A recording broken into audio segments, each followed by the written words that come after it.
श्रीमहालक्ष्म्यै नमः। ॐ गं गणपतये नमः।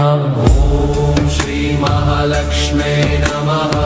ॐ गं गणपतये नमः। ॐ लक्ष्मी गं शरणं पद्मे।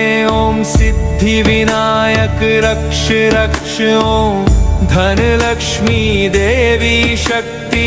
ॐ गणेश कृपा प्रदायक। ॐ शुभ लाभ नमः। ॐ मंगलम शक्ति देव। ॐ आनंद ज्योति लक्ष्मी।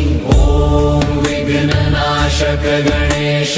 ॐ हृदय पूर्ण शांति। ॐ लक्ष्मी गणेशाय नमः। ॐ श्री महालक्ष्मी